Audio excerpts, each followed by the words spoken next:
Ave María Purísima, sin pecado concebida. Y estamos nuevamente en este encuentro del cenáculo y agradecido al Señor por la acción del Espíritu que nos reconforta, que nos llena de alegría y que vuelve a unirnos, a reunirnos, a mostrarnos ese amor que nos da Dios a través de su palabra y de su presencia entre nosotros, como lo había prometido y como verdaderamente se manifiesta, y como verdaderamente lo reconocemos a través de la acción del Espíritu Santo.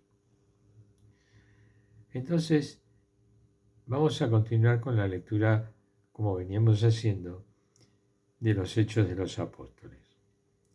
Siempre nuestra lectura estaba y está orientada hacia el encuentro con Jesús y a las vistas, o sea, al conocimiento, a recibir lo que el Señor nos da cuando nada nos da de lo suyo, nos da su palabra.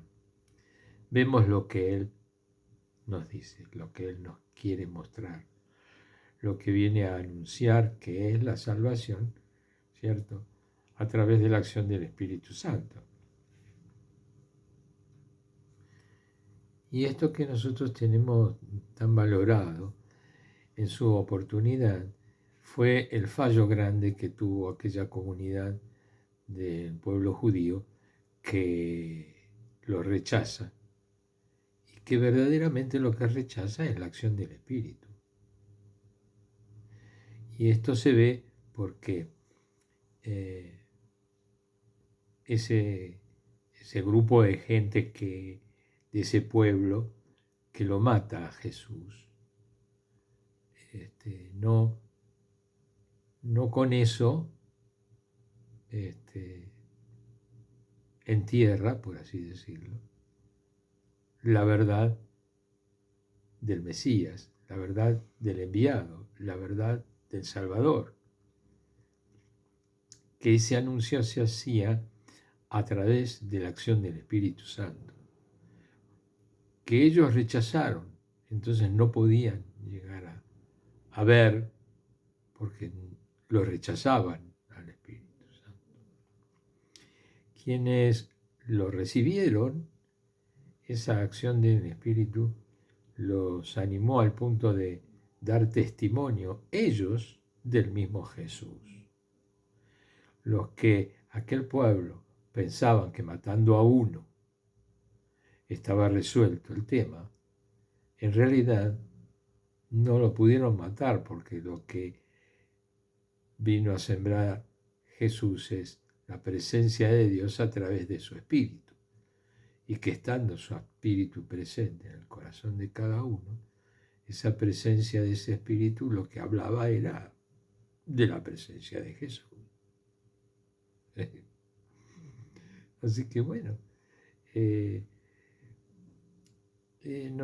no se resolvió hasta el día de hoy, obviamente, porque la acción del Espíritu Santo no puede destruirse.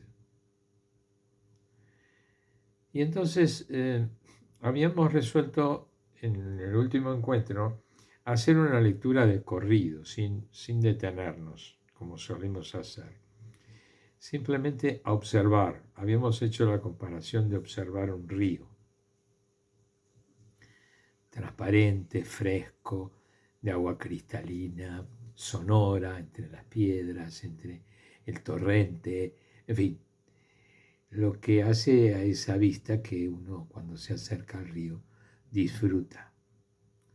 Nosotros acá en Argentina, por las características y la ubicación de la provincia de Córdoba, es el centro de turismo de todo el país, ¿no? O sea, de todos lados se converge de alguna forma hacia ese centro del país, que es Córdoba, y que tiene características muy particulares que se describen y se viven en torno a los ríos.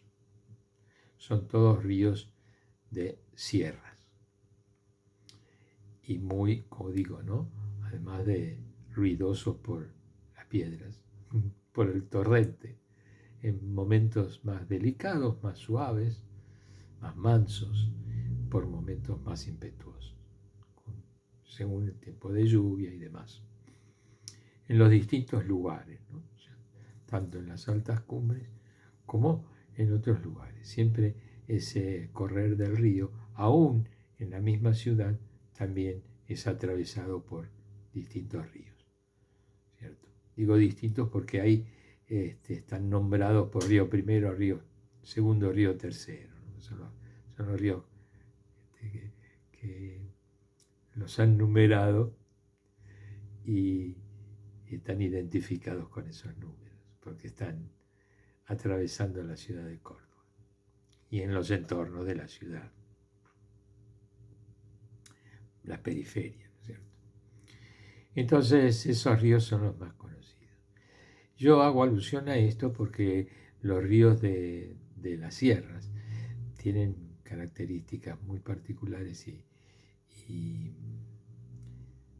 así como son mansos y hermosos en su suavidad, también muestran su fortaleza en tiempos de crecida.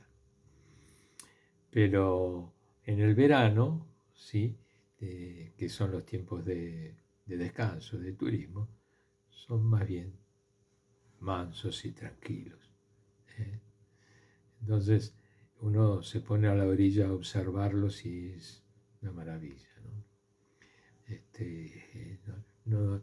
No se anima uno al principio a interrumpirlos, ¿eh? Ese decir del río que va diciendo. Por eso es que tomé esta comparación para no interrumpir ese torrente y tomarlo como tal, con su frescura, con una observación en la lectura propia de cómo también observamos muchas veces ese torrente de río, con amabilidad, con frescura, con cariño, en fin, con todos los elementos que uno dispone cuando dispone de tiempo en sus vacaciones y de ánimo, y que el paisaje también invita a acercarse al río y observarlo. Entonces no hemos tocado, no nos hemos metido en el río y lo hemos leído simplemente. Entonces esos títulos los hemos leído de corrido. Yo, ya que lo hemos hecho de corrido y ya los conocemos, me animo a hacer alguna observación, pero tratar de también no interrumpir del todo la lectura, porque es fantástico. Es un momento histórico maravilloso, fundante y de una realidad magnífica, ¿no? De una presencia de Dios con nosotros en la iglesia. Es muy eclesial esta lectura de los hechos de los apóstoles, de nosotros, ¿no es cierto? De aquellos que tenemos nuestra fe puesta en el enviado de Dios, que es Jesús, que es la buena noticia, a la cual Él nos invita a darla a conocer. Y es esa buena noticia la que comenzaron sus discípulos, sus apóstoles, a dar a conocer. Después de su resurrección, y entonces surge la necesidad de esas iglesias, de esas comunidades, de esas asambleas, organizar los datos fundantes en un libro, que llamaron Hechos de los Apóstoles. Entonces comenzaron a poner las columnas, podemos decir, como si fuese un edificio, para mostrar cómo fueron ellos construyendo esta estructura eclesial, que si bien es espiritual, no cabe duda de que tiene también esos matices en los cuales nosotros podemos recurrir para ver los motivos por los cuales se utilizaron esos elementos y el grado de fortaleza o el grado de resistencia o el grado de punto de apoyo, en fin, que le han brindado a todas las comunidades que han ido sucediendo a aquella primera. Entonces, en esta lectura hemos estado viendo todo esto. Y es interesante ver este punto porque es fundante para nosotros y para toda la Iglesia. Muchas veces, como siempre suelo decir, la lectura de la palabra, y principalmente el Nuevo Testamento, se lee de a cachitos, o sea, de pedacitos, ¿cierto? O sea, de versículos o de parábolas o de capítulos particularmente, ¿no? En este caso, cuando leemos todos los hechos, estamos leyendo sucesos históricos y reales, y que también tienen mucho que ver con la tarea actual nuestra, ya que en este momento nosotros estamos siendo lo que hicieron ellos, solo que nosotros no escribimos el libro de nuestros hechos, pero lo realizamos, porque somos eclesia en la historia. Bueno, entonces, vamos a ir tomando envío, vamos a ir leyendo hasta cierto lugar en el cual, como digo, voy a hacer lectura completa. Los puntos que en la Biblia de Jerusalén están con nombres de títulos, que son los que vamos a leer ahora, son el fin de la misión, la controversia en Antioquía, la controversia en Jerusalén, el discurso de Pedro, el discurso de Santiago y la carta apostólica. Y luego los delegados de Antioquía. Es todo este camino, todo este río, ¿no?, que ocurrió necesariamente para, como podríamos decir, no delimitar, pero sí para mostrar el cambio que produce esa presencia de Jesús en la historia, porque se comienza a dar a conocer a través de sus discípulos una nueva visión. Y esa nueva visión se realiza con la acción del Espíritu Santo.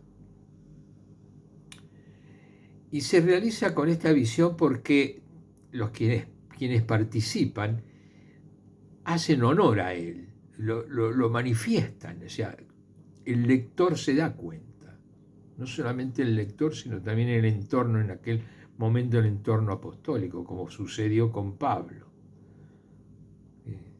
de perseguir a los cristianos a ser prácticamente nombrado apóstol, ahí sobre el pucho, después de la resurrección de Jesús, cuando él juntaba a la gente para encarcelarla y buscaba cartas de parte de las autoridades políticas y policiales, digamos, de Roma, para poder encadenar a los cristianos. Entonces, ese encuentro con Jesús en la intimidad de su ser, ese testimonio de cambio en su persona, a partir de ese encuentro con Jesús espiritualmente, ¿sí?, de aquel que lo buscaba espiritualmente y que lo encuentra, ¿sí? Entonces, en esa manifestación de ese encuentro también se expresa esa acción del Espíritu y se reconoce entre ellos en su momento y transcripto a todos hasta el día de hoy a nosotros. Esa fuerza en el Espíritu que lo lleva a Pablo, junto con Bernabé, a anunciar la buena noticia. Salen a anunciar las buenas noticias y tienen toda una experiencia, porque salen de Judea, salen de Israel, se van a hacer todo un recorrido fuera de lo que es Jerusalén y todas las inmediaciones del área del pueblo judío. Entonces entran en áreas de poblaciones donde el espíritu religioso estaba sin noticias, sin las noticias que tenían los judíos de haber recibido de Yahvé todas las instrucciones históricas en su familia y que también no tenían la noticia que era Jesús, que había venido a ese pueblo que Dios había elegido y que envió a su prometido, que era el Salvador, que era el Mesías, y que había sido rechazado por ese núcleo de personas de ese pueblo judío que lo mataron. Y que luego él resucita y sus testigos, sus discípulos, son los que le dan vida, es decir, son testigos vivos. Por eso es que, de alguna manera, también aquellos judíos que habían matado a Jesús seguían con la intención de exterminar a esto, porque daban el mismo testimonio, es más, lo anunciaban aquel que había sido muerto de esa manera y que la acción del Espíritu Santo que ellos no reconocían la recibían los pueblos vecinos y las gentes y claro, tenían una fuerza luego importante y manifiesta, cosa que, digamos, como que cada día más como diríamos, se marginaban, ¿no? O sea, se cerraban en ese núcleo de los rechazados, de los que rechazaban a Jesús, y entonces había ya una distinción. Esa distinción también se nota en los Hechos de los Apóstoles, cuando comienzan y cuando ven la necesidad de escribirlo. Cuando lo vienen a escribir, les resulta difícil mostrar quiénes eran los de cada lugar, es decir, los que pensaban conforme a los escritos de la Biblia, los que habían recibido las luces del Espíritu y la habían reconocido, y aquellos del pueblo elegido por Dios que lo habían rechazado. Bueno, estos fueron identificados como los judíos en el tratamiento del Nuevo Testamento, de todo lo que sea a partir de Jesús. ¿Bien?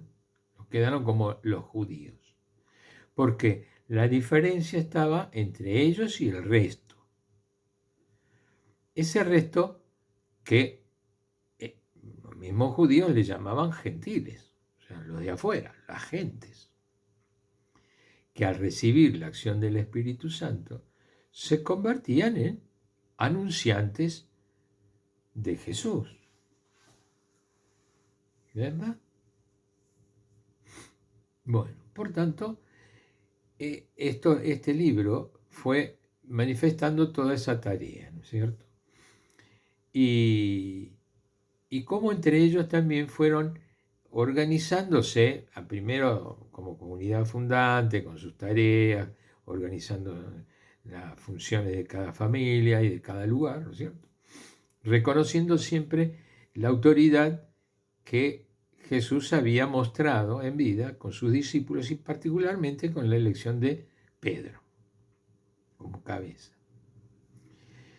Entonces esto se viene dando en todo lo que estábamos leyendo hasta ahora, que estamos recapitulando un poco desde el capítulo 14, que está, que viene después de la curación del tullido, el fin de la misión.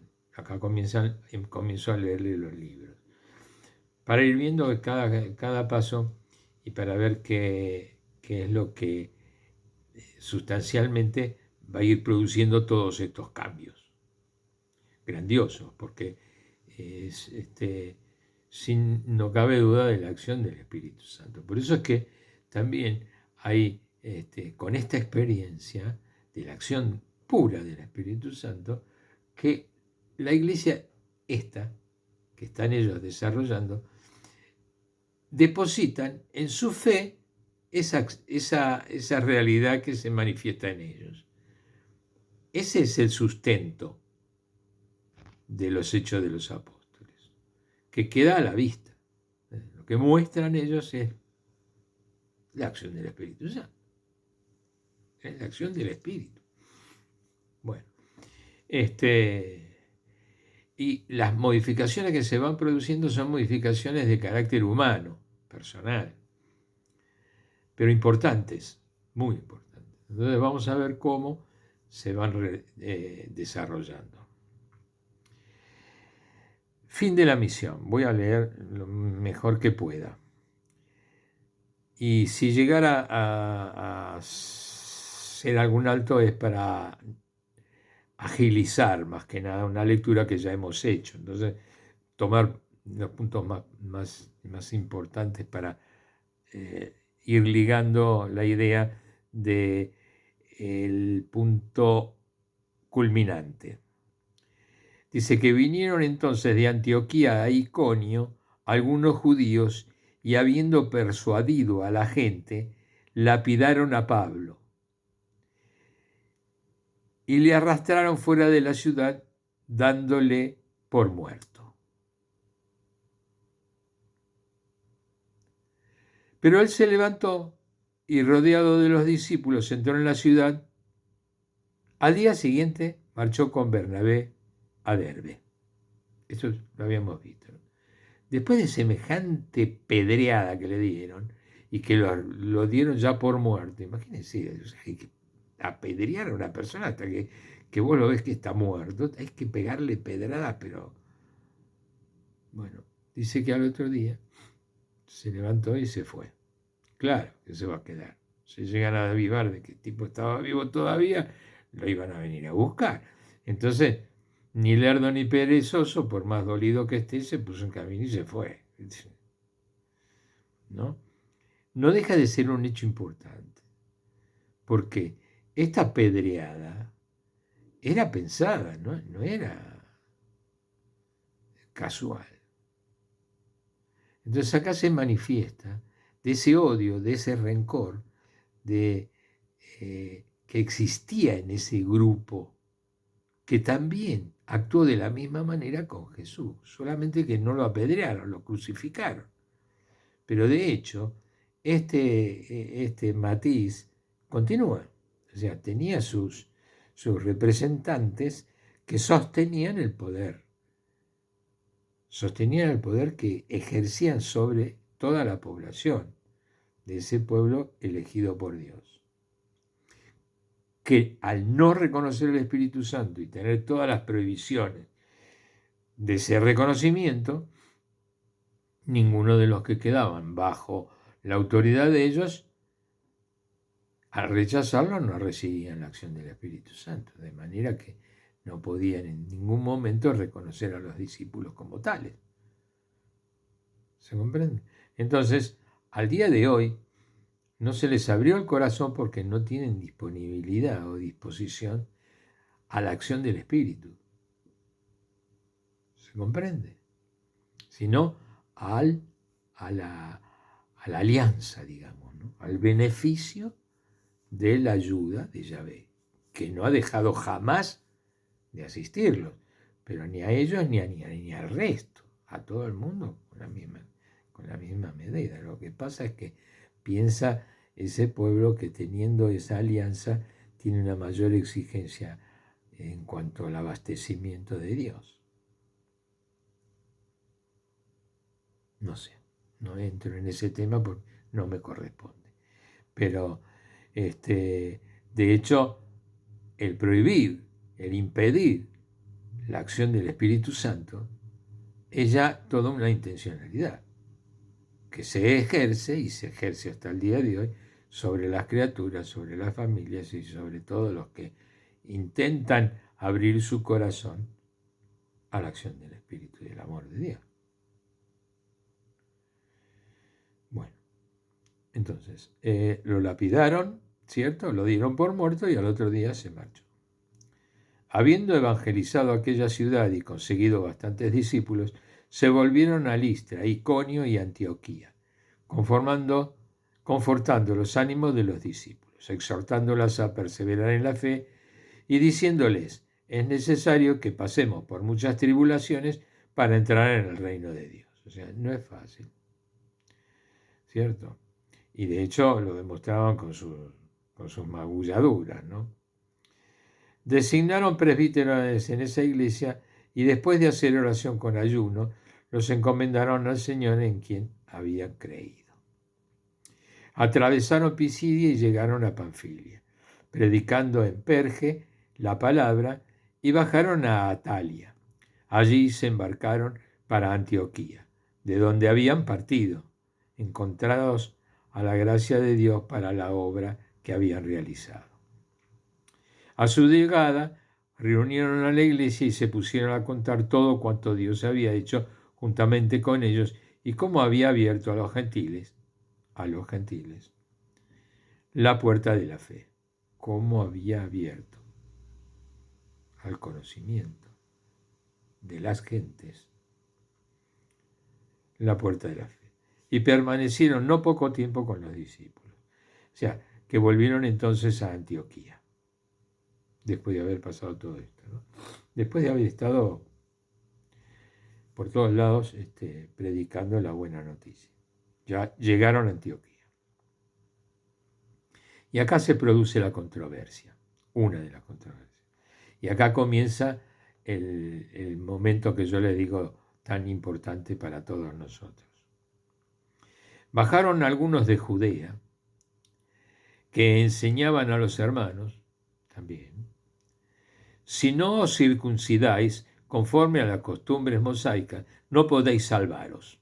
Esto era lo que esta gente hablaba. O sea, tomaron como fundamento y como elemento de división un hecho carnal, digamos, un hecho material, no espiritual, propio de ese pueblo, ya que al no tener reconocimiento del Espíritu Santo, sus pensamientos siempre son dirigidos a lo material, al sustento material, a la realidad material.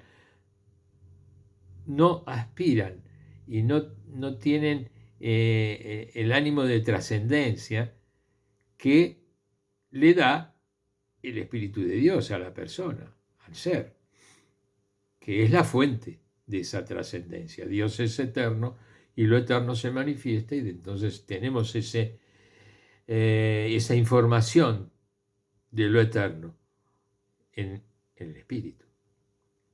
Si lo rechazamos, no, nos quedamos acá, con la naturaleza, con la piel y la carne, que es lo que les pasa a esta gente. Entonces, los signos que ellos tomaban eran de la piel y de la carne. Entonces digo, no, si ustedes no se circuncidan, no pueden seguir adelante. ¿Cómo no? Bueno, esto era lo que planteaban ellos, era como elemento de discordia, ¿no? De enfrentamiento. Si no os circuncidáis conforme a la costumbre mosaica, no podéis salvaros. Lo decían ellos, porque eran lo que mandaban, digamos, tenían el poder. Y fueron los que lo siguieron teniendo y son los que tienen sujeto a toda esa gente.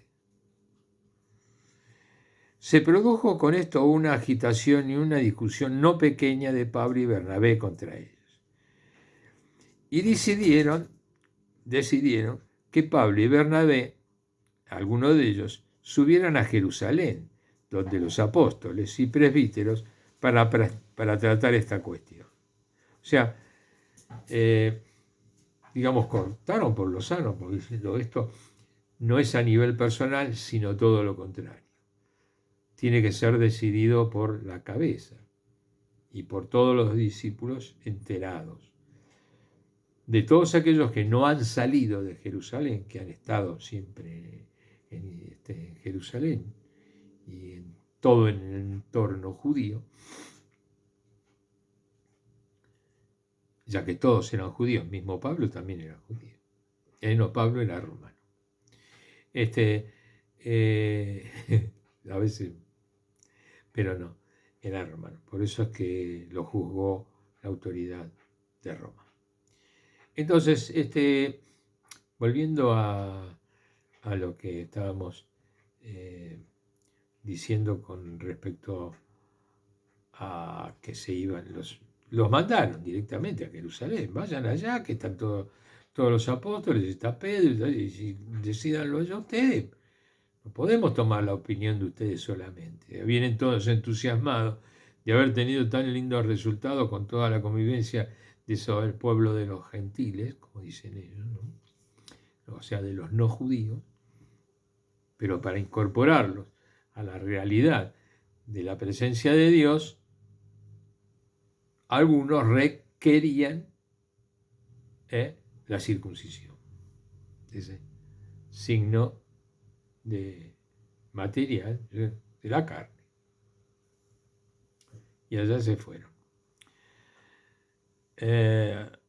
Dice, ellos pues enviados por la iglesia, o sea, por esa asamblea, por esa eclesia, atravesaron Fenicia y Samaria, contando la conversión de los gentiles y produciendo gran alegría en todos los hermanos. O sea que a medida que iban volviendo, iban yendo a Jerusalén también, iban dando a conocer, produciendo gran alegría en todos los hermanos.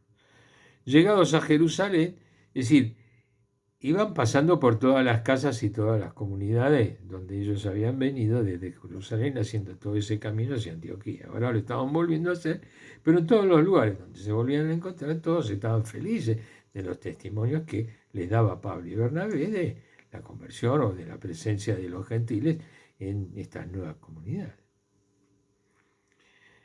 Pablo y Bernabé, algunos de ellos subieron a Jerusalén, donde los apóstoles y presbíteros para tratar esta cuestión. O sea, que algunos también se sumaron a esta reunión, este concilio, podríamos decir, máximo, que se produjo, que se estaba gestando y produciendo, se iba, a medida que iban pasando por todos esos lugares, también hubo gente que quería participar de esas, digamos, de esas conversaciones, como para también después traerlo a sus comunidades, todas las novedades. Bueno, contra ellos. Y decidieron que Pablo y algunos de ellos subieran a Jerusalén de los apóstoles. Ellos pues enviados a la iglesia, llegados a Jerusalén, ya ahí corto un poco, llegados a Jerusalén fueron recibidos por la iglesia y por los apóstoles y presbíteros, o sea, con todas las autoridades. Y contaron cuanto Dios había hecho juntamente con ellos. Lo que Dios había hecho juntamente con ellos. Siempre hay este reconocimiento de la acción del Espíritu, que lo dan a conocer y que nosotros lo estamos observando. Que no es solamente lo que ellos decían como forma personal, sino como respuesta un poco a lo que el Espíritu les dictaba. Que nosotros reconocemos que fue dictado por ellos, digamos, ¿no? Ahora entramos en el otro título que dice controversia en Jerusalén. De Antioquía bajaron a Jerusalén y acá se empezaron a plantear las cosas, pero ya en la comunidad más definitiva o definitoria. Dice, pero algunos de la secta de los fariseos que habían abrazado la fe se levantaron para decir que era necesario circuncidar a los gentiles y mandarles guardar la ley de Moisés. O sea, aquí en Jerusalén encontraron gente que también estaba con este pensamiento. O sea, ¿sí? Dice después, a continuación dice, se reunieron entonces los apóstoles y presbíteros para tratar este asunto. Después de una larga discusión, Pedro se levantó y dijo, ahora vamos a escuchar a Pedro. Pero qué curioso. Acá lo que indica es que hubo una discusión prolongada, o sea, manifestado por todos. Pro y contra, que sí, que no, que bueno, que aquello, que... Hubo una exposición de parte de todos, tanto de un lado como del otro, pero no manifestaban un acuerdo, ni tampoco decían cuántos eran de un lado, cuántos eran del otro, cuáles eran las posiciones. No, simplemente lo que explican acá, como el caso era por sí o por no, después de una larga discusión, Pedro se levantó y dijo, se levantó. Y en esto, hasta el día de hoy, no se pone en tela de juicio que esa decisión de Pedro frente a este tema de discusión lo debía dar él, sino que o fue espontáneo o fue como definitorio, o sea, como que Pedro, después de haberlo elaborado, obviamente lo que se manifiesta ahora en el discurso de él es propio de inspiración. O sea, hay aporte de los suyos y de datos y demás, que lo vamos a leer. Pero no cabe duda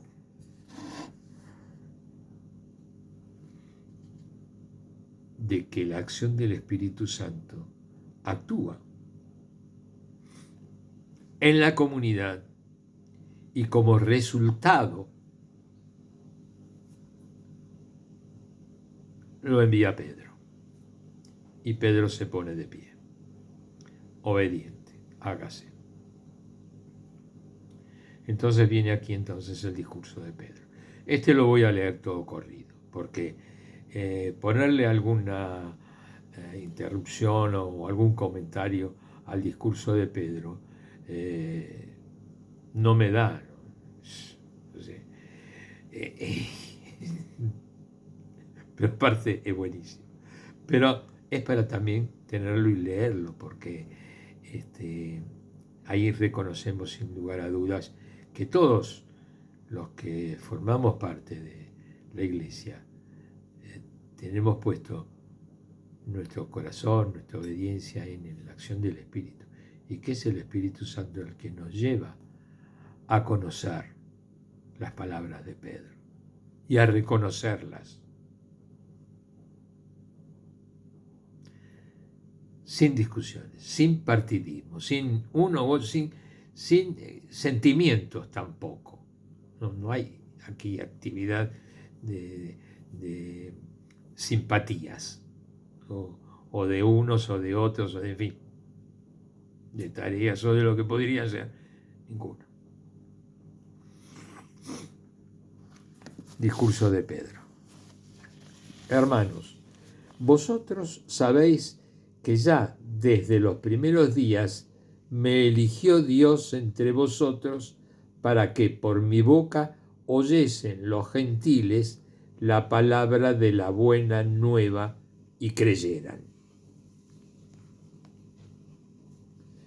Para que por mi boca oyesen los gentiles la palabra de la buena nueva y creyeran. La palabra de la buena nueva, quiero hacer un paréntesis, la buena nueva es Jesús, ya lo hemos dicho muchas veces, el evangelio. Buena nueva quiere decir evangelio, ¿sí? El evangelio es Jesús, es la buena noticia. De la buena nueva y creyeran.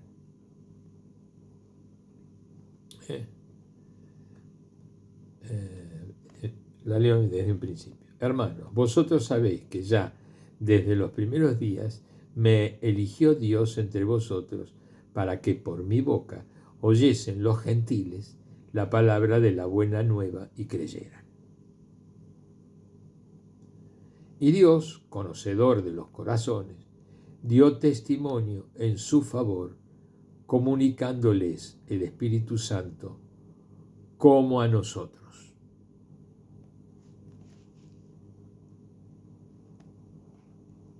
Lo leo de nuevo. Fíjense lo que Pedro dice como segundo punto, ¿no? Y Dios, conocedor de los corazones, dio testimonio en su favor, comunicándoles el Espíritu Santo como a nosotros, y no hizo distinción alguna entre ellos y nosotros, pues purificó sus corazones con la fe. ¿Por qué, pues, ahora tentáis a Dios, queriendo poner sobre el cuello de los discípulos un yugo que ni nuestros padres ni nosotros pudimos sobrellevar? Nosotros creemos más bien que nos salvamos por la gracia del Señor Jesús del mismo modo que ellos.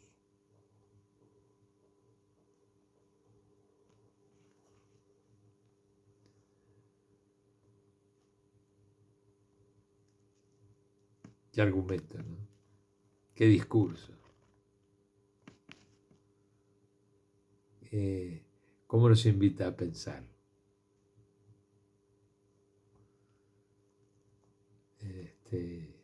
Es Pedro.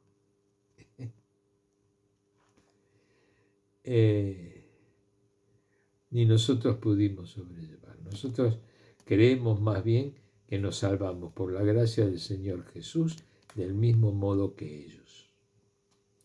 Toda la asamblea calló y escucharon a Bernabé y a Pablo. Fíjense, muy sencillo lo de Pedro, fueron dos temas puntuales. Primero dijo la jerarquía que el mismo Dios le había dado a él, por la cual usaba de la palabra. Y después, una vez que está el fundamento puesto en la persona que lo dice, le da el argumento y lo dice al argumento. Se terminó. No, hay una explicación lateral. No.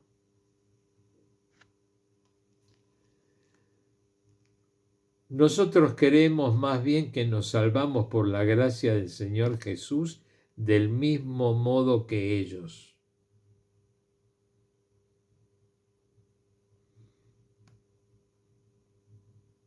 Qué diferencia con aquel grupo, ¿no? Que fue el que le quitó la vida a Jesús en la cruz y que los perseguía a ellos. La diferencia es la acción del Espíritu. Toda la asamblea calló y escucharon a Bernabé y a Pablo contar todas las señales y prodigios que Dios había realizado por medio de ellos entre los gentiles. Esto fue un añadido, o sea, la conclusión la dieron en testimonio, o sea, contaron lo que había sucedido. Ni más ni menos. Y esto viene a apoyar lo que antes había anunciado Pedro. ¿Sí? ¿Qué era? Y Dios, conocedor de los corazones, dio testimonio en su favor, comunicándoles el Espíritu Santo como a nosotros. Y no hizo distinción alguna entre ellos y nosotros, pues purificó sus corazones con la fe. ¿Por qué, pues, ahora tentáis a Dios queriendo poner sobre el cuello de los discípulos un yugo que ni siquiera nuestros padres ni nosotros pudimos sobrellevar? Nosotros creemos más bien que nos salvamos por la gracia del Señor Jesús, del mismo modo que ellos. Punto. Ahí termina Pedro. Total. Y ahora viene el testimonio de Bernabé, de Pablo y de Bernabé. Le cuentan toda la acción del Espíritu Santo sobre los gentiles y sobre uno mismo. Toda la asamblea calló y escucharon a Bernabé y a Pablo contar todas las señales y prodigios que Dios había realizado por medio de ellos entre los gentiles. Discurso de Santiago.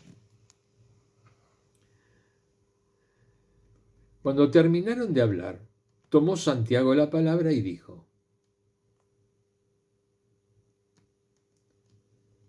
cuando terminaron de hablar, para contar todo lo que hicieron en todos los lugares donde anduvieron, se imaginan.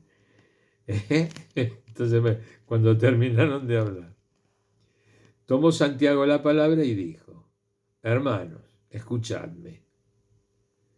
Simeón, con respecto a Simón, ha referido cómo Dios ya al principio intervino para procurarse entre los gentiles un pueblo para su nombre.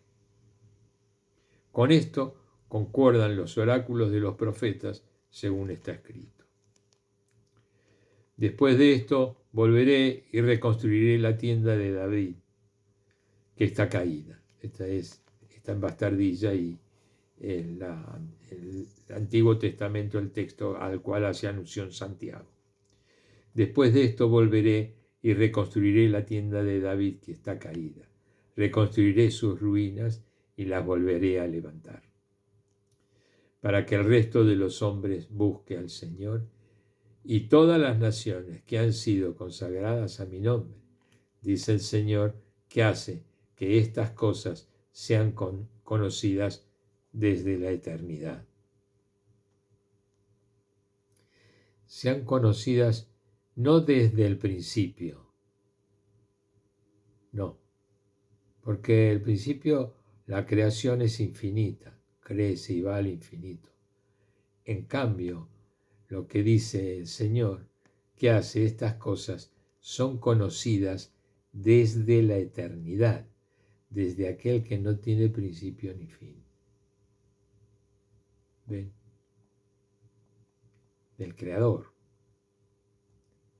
Dice el Señor que hace estas cosas sean conocidas desde la eternidad. Este es el modo. Cuando tienes alguna duda, conjúgala en tiempo eterno. Mírala con la visión de lo eterno, que solamente te puede dar la acción del Espíritu Santo. Porque tú no, ni yo, ni nadie es capaz de abrazar el conocimiento desde lo eterno. Imposible. Sí, por lo menos de enunciarlo. Cosa que el que no cree en el Espíritu no habla de eternidad. Habla de plazos, de entrega, de alianzas, de eso sí. Pero no hablan de eternidad. Porque rechazan la acción del Espíritu. Bueno, por esto opino yo que no se debe molestar a los gentiles que se conviertan a Dios. Esto lo está diciendo Santiago. Sino escribirles que se abstengan de lo que ha sido contaminado por los ídolos. Eso sí, apártense. De la impureza, de los animales estrangulados y de la sangre, de todas aquellas costumbres humanas que no corresponden. Porque desde los tiempos antiguos Moisés tiene en cada ciudad sus predicadores y es leído cada sábado en las sinagogas.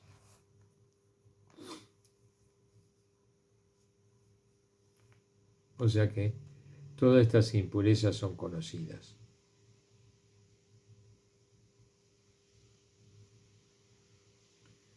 ¿Sí? Pero también con este riesgo de que se sigan contaminando precisamente, que es lo que ocurre cuando pierden el vínculo con el Espíritu Santo. Entonces ya se convierten en idolatrías.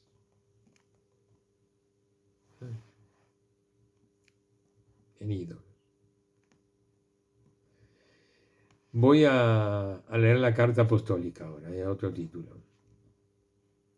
Entonces decidieron los apóstoles y presbíteros, de acuerdo con toda la iglesia, elegir de entre ellos algunos hombres y enviarlos a Antioquía con Pablo y Bernabé. O sea, que vuelvan a Antioquía, de donde habían venido para este concilio en Jerusalén. Pero no ellos solos, los mandan con dos, que van a atestiguar y van a mostrar una visión que ya no es parcial, que no es la que podría llegar a mostrar Pablo y Bernabé, que es la suya, que por otro lado en Antioquía ya la conocían, motivo por lo cual los habían mandado a Jerusalén. Entonces, de Jerusalén no los envían solos, sino que los envían con dos testigos. ¿cierto? Entonces, decidieron los apóstoles y presbíteros, de acuerdo con toda la iglesia, elegir de entre de ellos algunos hombres y enviarlos a Antioquía con Pablo y Bernabé. Estos fueron Judas, llamado Barsabás, y Silas, que eran dirigentes entre los hermanos. Por su medio les enviaron esta carta. O sea que además, como si les sirviera todavía más de apoyo, iba de puño y letra esta carta, que terminaría siendo, digamos, el punto de referencia más que imbatible. Ya no es personal, sino está dictado, está escrito. Bien. Dice la carta: los apóstoles y los presbíteros, hermanos, saludan a los hermanos venidos de la gentilidad que están en Antioquía, en Siria y en Cilicia. Habiendo sabido que algunos de entre nosotros, sin mandato nuestro, os han perturbado con sus palabras.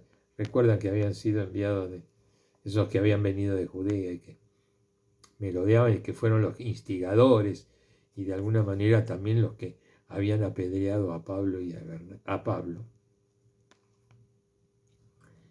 Acá está indicado, ¿no? Habiendo sabido que algunos de entre nosotros, sin mandato nuestro, os han perturbado con sus palabras, no podían ser de los nuestros, tenían que ser ajenos, porque no reconocen la acción del Espíritu.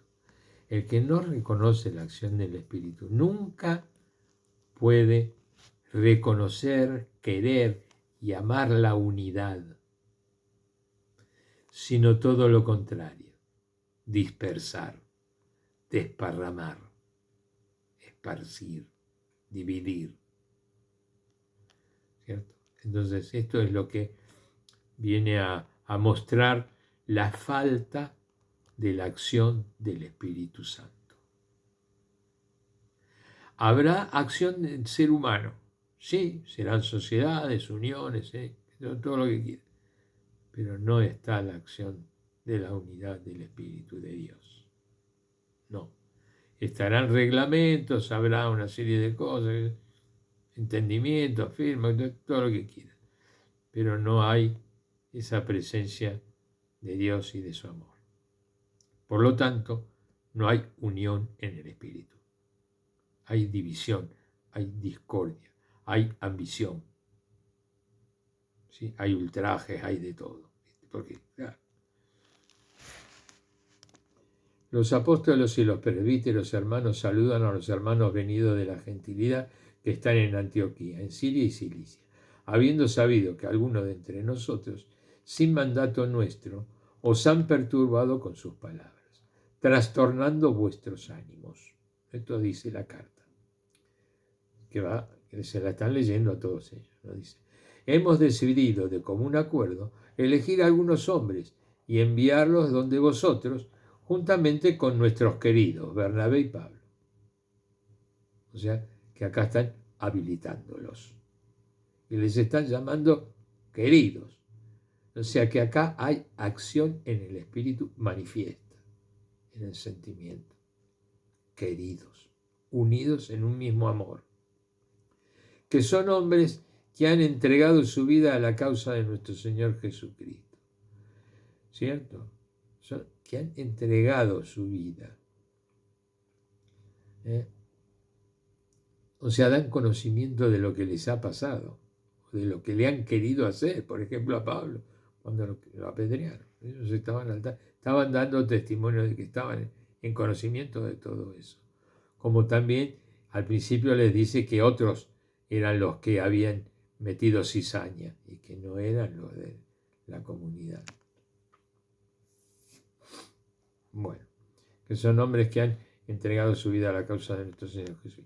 Enviamos pues a Judas y Silas, acá los especifica, quienes os expondrán esto mismo de viva voz. Ni una cosa ni la otra. Pero está la carta. Que hemos decidido decidido, el Espíritu Santo y nosotros, no imponeros más cargas que estas indispensables, que eran un poco las que había pedido Santiago, ¿se acuerdan en su discurso? Que hemos decidido el Espíritu Santo y nosotros no imponeros más cargas que estas indispensables. Abstenerse de lo sacrificado a los ídolos, de la sangre, de los animales estrangulados y de la impureza. Haréis bien en guardaros de estas cosas. Adiós.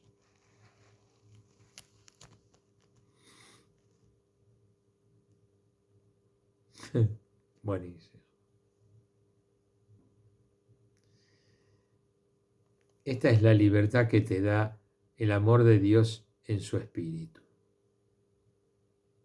Porque en un mismo espíritu no puede haber cabida para otros divagues, para otras cosas. No hay que explicar más nada.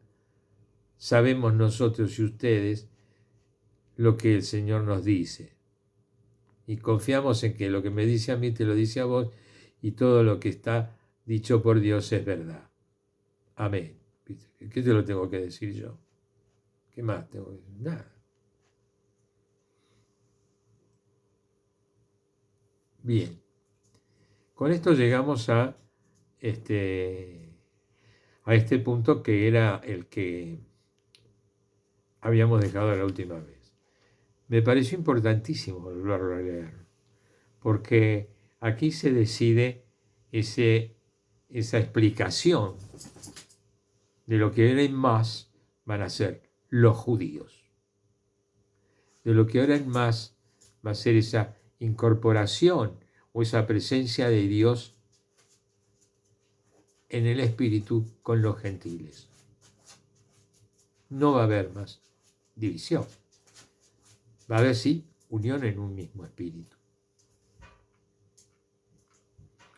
Que era precisamente lo que ellos deseaban que los gentiles supieran.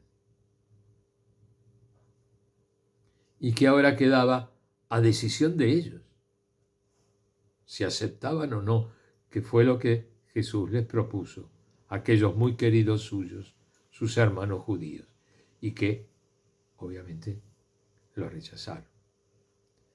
¿Cierto? O sea, más que rechazarlo a él, fue un rechazo fatal en el espíritu, que fue lo que les impidió reconocerlo. ¿Ven? O sea que antes de matarlo a Jesús, habían traicionado o habían desquiciado el espíritu del amor de Dios. Entonces era la única manera, una vez que sin la acción del Espíritu Santo pueden llegar a matar a Jesús. Si no, no lo hubieran podido hacer. Imposible. La acción del Espíritu hubiera salido en defensa y hubiera estado en un mismo amor en el Espíritu. Entonces, estas decisiones humanas fueron necesarias porque fueron un poco la muestra de dónde estaba la diferencia. No está en otro lado, sino en el rechazo al Espíritu Santo. Es manifiesto porque ellos, los discípulos, lo que siempre dan a mostrar y a fortalecerse es en la acción del Espíritu. Ya lo tenemos visto en los discursos, en todo lo que, mismo en el discurso de Pedro, ¿no? El mismo, lo primero que hace fue dar testimonio en el Espíritu. ¿Cierto? Entonces esto es maravilloso. Quería compartirlo una vez más para mostrar así en general a todos. Y si hay en nuestro querido encuentro alguien que sea judío, bienvenido, porque tan bienvenidos son los gentiles como los judíos, como todos los seres creados por Dios. Pero no se opongan a la acción del amor de Dios.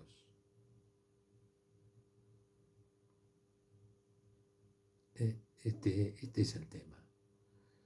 No es una cuestión de nombres, sino de la actitud, de la disponibilidad. ¿Dispongo o no del amor de Dios en mi corazón?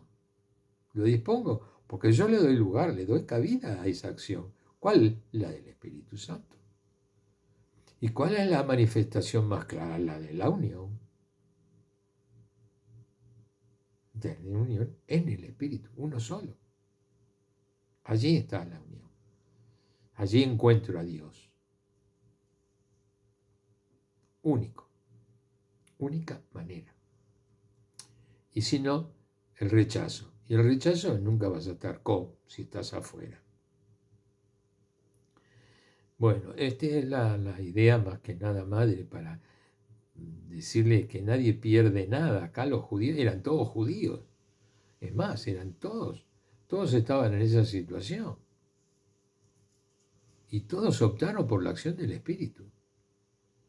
Y decidieron que era el Espíritu el que, y mostraron y dan testimonio de que es la acción del Espíritu la que nos une a Dios y la que nos conforma a la iglesia, nos conforma en unidad. Y el resto, y lamentablemente no creen en el Espíritu y no lo tienen, lo rechazan. Bueno.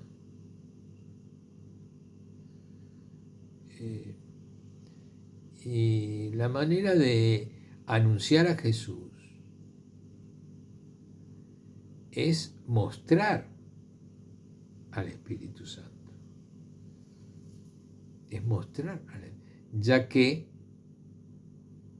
la realización de Jesús está en la acción del Espíritu Santo, haciendo la voluntad del Padre. Vino a hacer la voluntad del Padre, haciendo permanentemente la voluntad del Padre, en la acción del amor del Padre, hasta la muerte.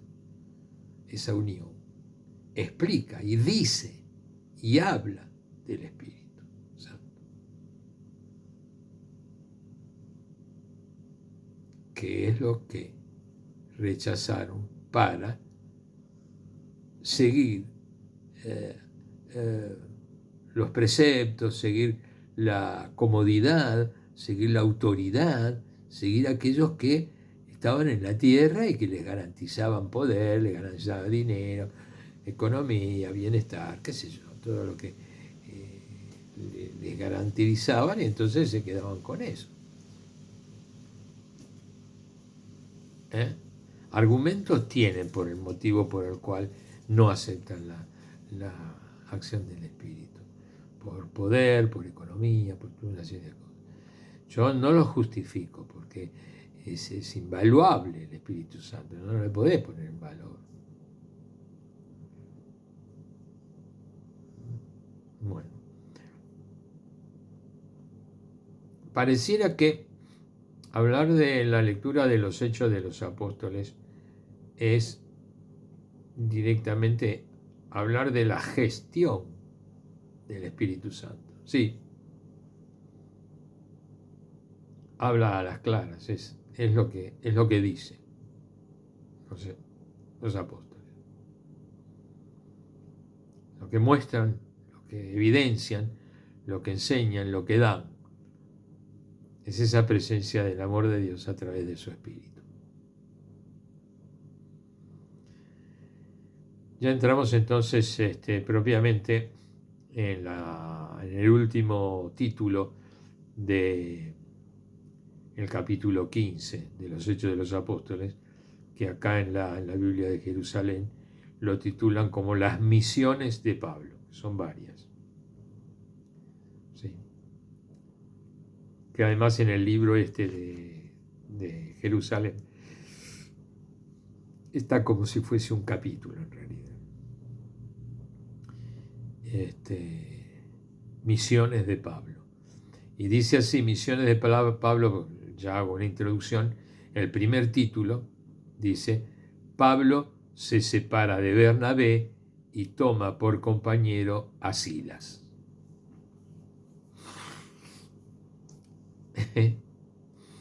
Bueno, acá comienza la tarea y la misión en este caso de Pablo.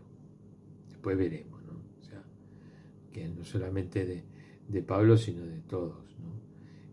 Pero siempre siguiendo una línea, ¿no? Como seguimos la línea de Pedro, ahora iremos detrás de la misión de Pablo. ¿Qué es lo que hemos estado siguiendo hasta ahora, ¿no? Porque los hechos de los apóstoles comienzan a narrarse después de la resurrección, donde se termina la escritura del Evangelio, o sea, de la buena noticia, o sea, de Jesús.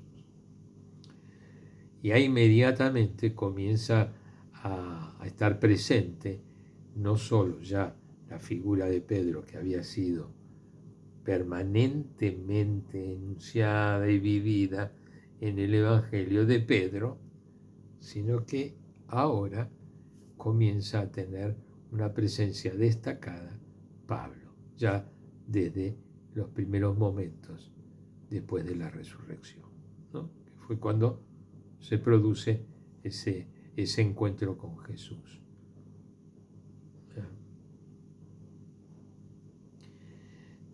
Bueno, estamos ya cerrando. Gracias por este encuentro de hoy, al Señor que nos ha iluminado con su Espíritu y nos ha unido en el amor. Te damos gracias, Señor, te pedimos que nos bendigas, en el nombre del Padre, del Hijo y del Espíritu Santo. Amén. Ave María Purísima, sin pecado concebida.